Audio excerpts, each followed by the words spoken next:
Eee, saya menjabat kepala desa, dari tahun 2008 sampai kemudian sekarang 2022 dan mudah-mudahan insyaallah berakhir nanti, pada tahun Udah 2027. berapa tahun berarti? 3 periode berarti, 3 3 periode periode. kali 6, 18 tahun Catat. mudah-mudahan insyaallah. Emang boleh Pak Lurah? Sisa jabatan sisa 5 tahun. 5 tahun ke depan. Ada perasaan ngeri nggak Pak Lurah? Ketika Pak Lurah nanti udah nggak ngurus desa Cikolelet lagi.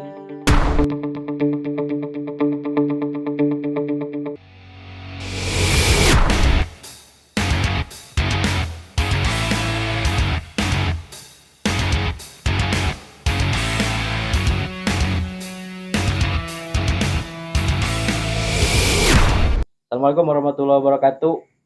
Salam. Kali ini kita judulnya diskusi bareng Pak Lurah ya.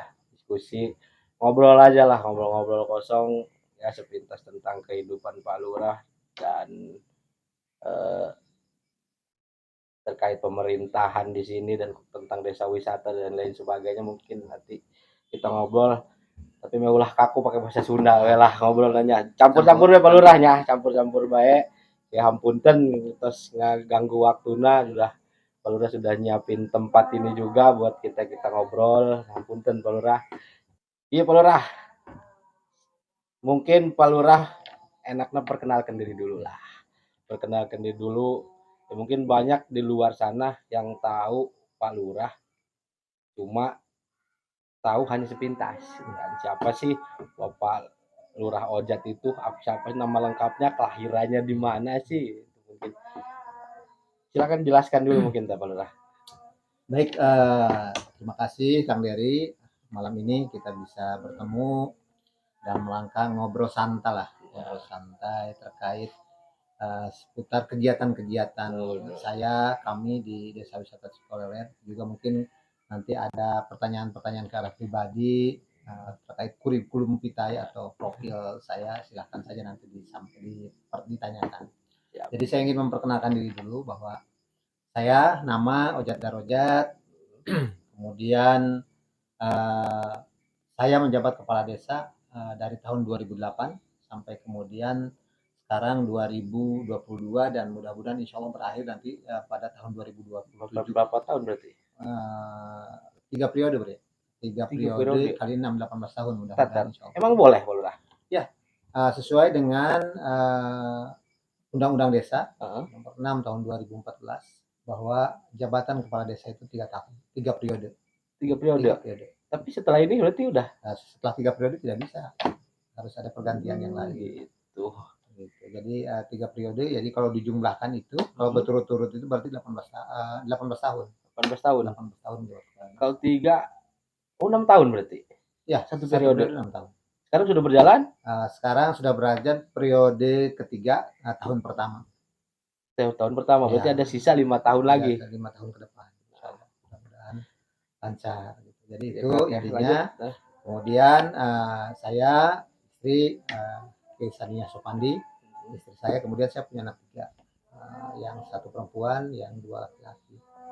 Kemudian usia saya cukup tua juga. Saya sekarang sudah menanjak 51 tahun. 51 tahun. Kelahiran saya tahun 71.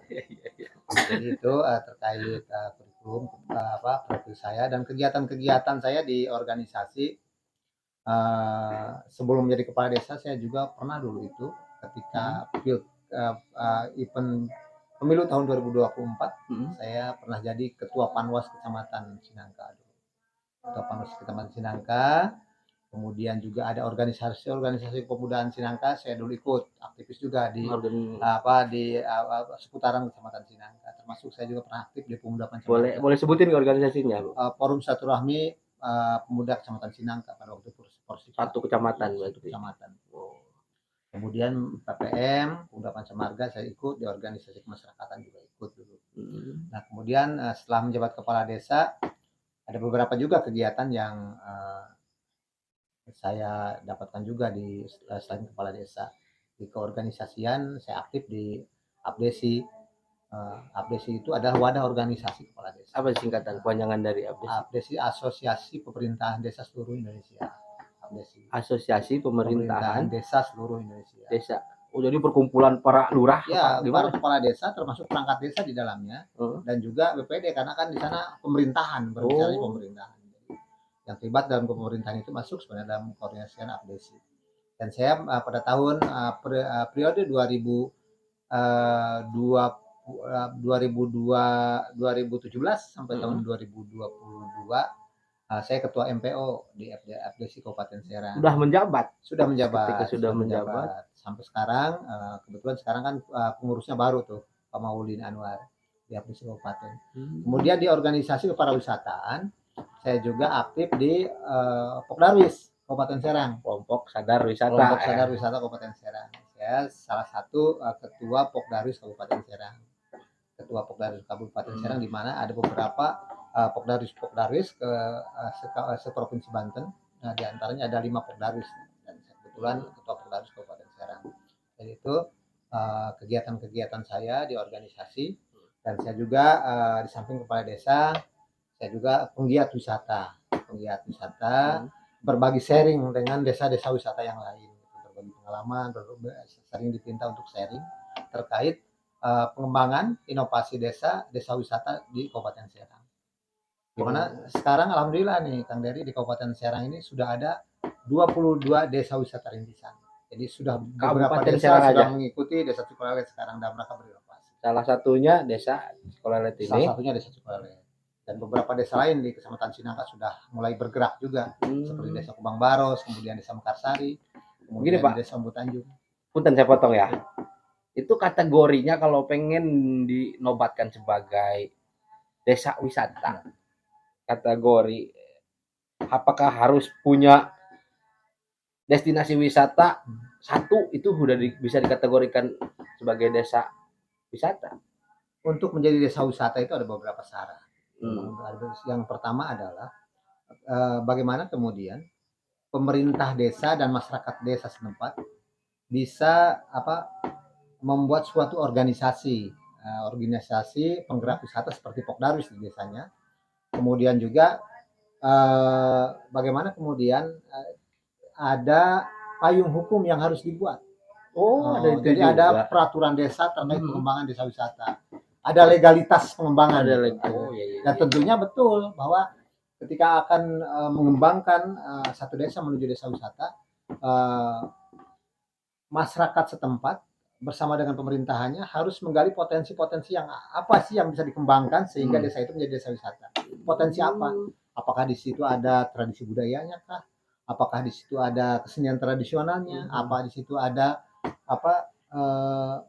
kegiatan atau destinasi wisata baik alam maupun buatan yang bisa nanti dikembangkan. Kemudian juga pelengkapnya apakah di situ juga ada ekonomi kreatif? Kalau salah satunya masuk bisa ya. Salah satu kategori dari 4 item itu nggak bisa. Ya, contoh ya Anyer. Umpama Anyer punya destinasi wisata yang sifatnya buatan. Itu terus itu mudah apa enggak untuk legalitasnya itu, Pak? Legalitasnya ya sangat mudah sekali. Untuk penguatan legalitas pengembangan desa wisata itu tinggal kemudian bagaimana pemerintahan desa setempat bisa membuat regulasi, bisa membuat peraturan desa tentang pengembangan desa wisata. Mudah nama lurahna kudu daek rasak terus. Jadi begitu kan jadi. Kemudian juga jangan salah, beda antara wisata desa dengan desa wisata. Itu beda. Walaupun cuma terbalik ya kalimatnya. Kalau wisata desa itu bisa saja itu orang berkunjung pada satu tempat, ada di situ ada kegiatan wisata yang dikelola oleh perorangan atau kelompok gitu. Tanpa kemudian ada legalitas pengembangan wisata, itu namanya wisata desa. Orang bisa datang berkunjung ke desa gitu.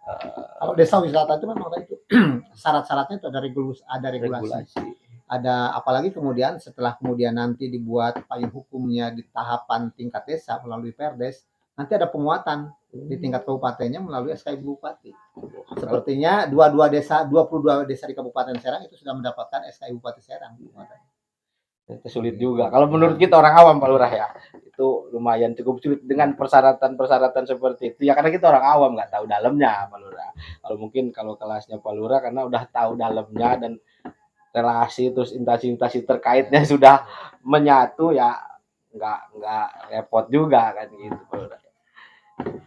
Masalahnya begini Kang Dery juga terkait kenapa harus dibuat regulasi terkait pengembangan desa wisata. Kalau misalkan salah satu desa itu akan mengembangkan inovasi di bidang wisata. Karena ini harus terkoneksi dengan desa. Sebab desa itu sekarang mempunyai otonomi penuh dengan lahirnya undang-undang desa ini.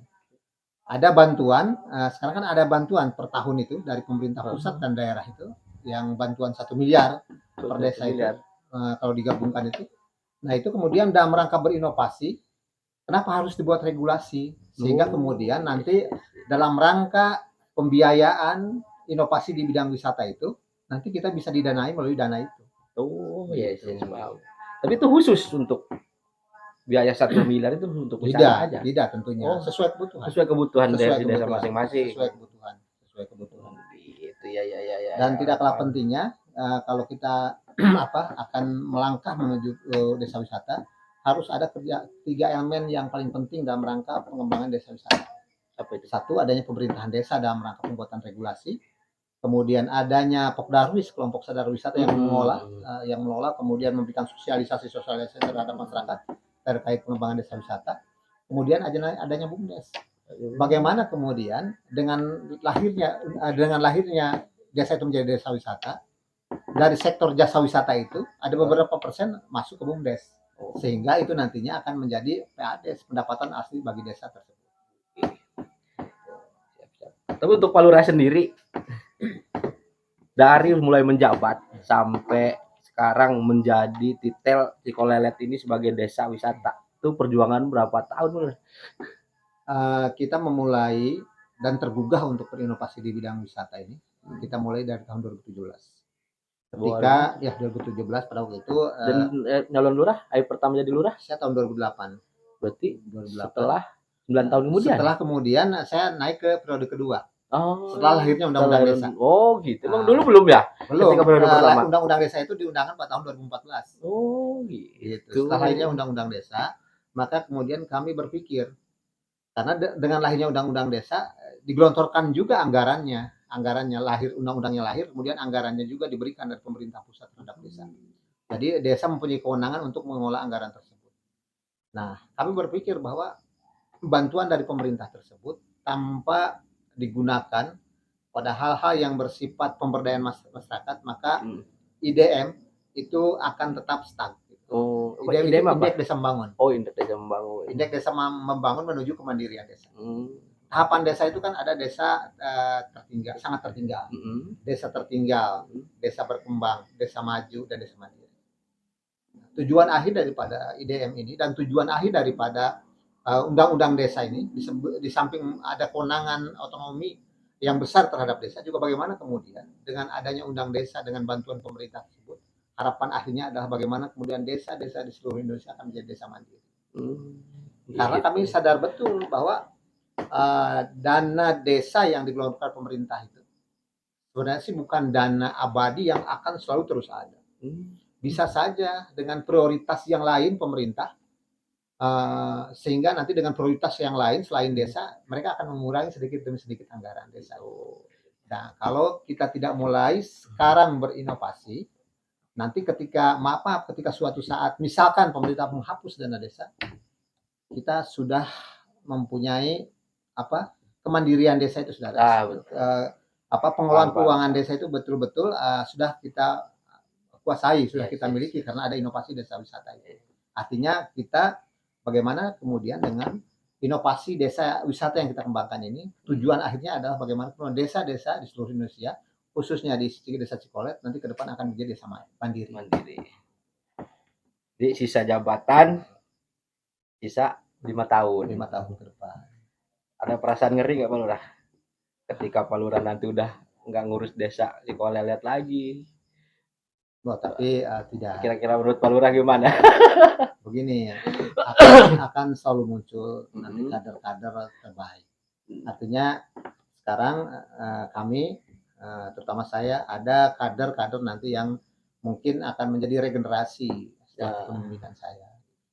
Ada regenerasi, insya Allah mudah-mudahan kepemimpinan ke depan pun nanti akan lebih meningkat lagi. Sebab yang kita bangun dalam tatanan pemerintahan desa atau kemasyarakatan di desa Cikot adalah bukan figur, tetapi sistem yang kita bangun. Insya Allah kalau sistem yang kita bangun, siapapun nanti yang akan jadi, insya Allah dia akan meneruskan hal-hal yang baik dari kepala desa sebelumnya. Dengan begitu mudahnya karena sudah tersistem ya. Gampang gitu ya. Insya Allah. Mungkin ngelamar jadi lurah kok. Mong, ngelamar jadi lurah tuh Mong. Gampang sih Mong karena Pak Lurah sudah menyiapkan sistemnya, kita tinggal lanjutin. Bahannya sekarang sudah ada, inovasi yang kita kembangkan sedang berjalan. Dan tentunya saya yakin masyarakat Cikolot ke depan akan lebih cerdas.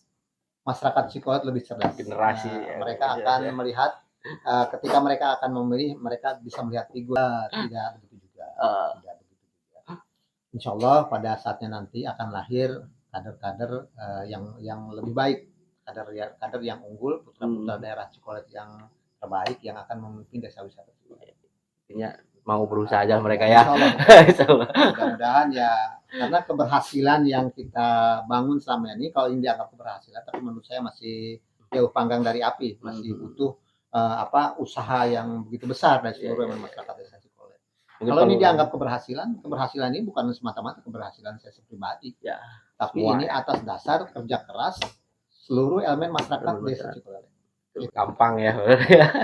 Tapi yang luar penting biasa. Masyarakat cukup luar biasa Pak Lurah ngejabat sudah harus 18 tahun kurangi 5 berarti 13 tahun. Ya, 13 tahun.